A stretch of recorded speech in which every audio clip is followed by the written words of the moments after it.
नमस्कार, आपके साथ मैं हूं सपना मदेश और आप देख रहे हैं जगत न्यूज 24।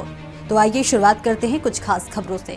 गुजरात नवसारी अभिवादन समारोह। समस्त नवसारी जिला भाजपा परिवार की ओर से अभिवादन समारोह विजय स्तव का आयोजन किया गया। प्रथम नवसारी सर्किट हाउस से BR फार्मा तक बाइक रैली निकाली गई। इस अवसर पर केंद्रीय जल शक्ति मंत्री CR पाटिल ने कार्यकर्ताओं को संबोधित किया। केंद्रीय जल शक्ति मंत्री CR पाटिल, बीजेपी जिला प्रमुख भूरालाल साहा, मंत्री नरेश भाई पटेल, गुजरात सरकार विधायक राकेश भाई देसाई, महामंत्री जिगर भाई देसाई, उप प्रमुख हेमलता बेन चौहान और बड़ी संख्या में कार्यकर्ता उपस्थित थे।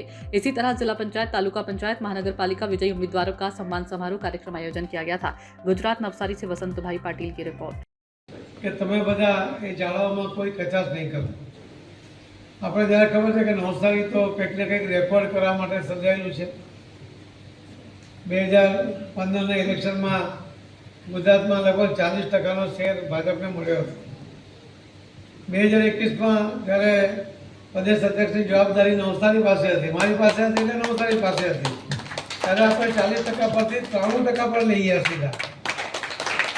આ વખતે પણ ભૂપેન્દ્રભાઈ, જગદીશભાઈ, હર્ષભાઈ મળીને બધા જે કાર્યકર્તા, બધા જે મહેનત કરી એના કારણે આપણે 90% સુધી પહોંચ્યા। કે જ્યારે તમે કોઈ હાઈટ પકડો છો ને ત્યારે એને જાળવી રાખવાની મુશ્કેલ હોય છે, પણ 93% સુધી ને પહોંચ્યા, 90% પહોંચ્યા। પરંતુ એના કારણે 90% પણ કંઈ ઓછું નથી હોતું, કોઈ સપનામાં જોતું નથી ગુજરાત સિવાય। એટલા જ માટે કાર્યકર્તાઓ જ્યારે બધા સાથે અંગત સંબંધો વધારે છે, સંપર્ક કરે છે, જે આપણે પેજ કમિટી જે સિસ્ટમ આપણે બનાવી આજે આખા દેશમાં लागू पड़ी છે।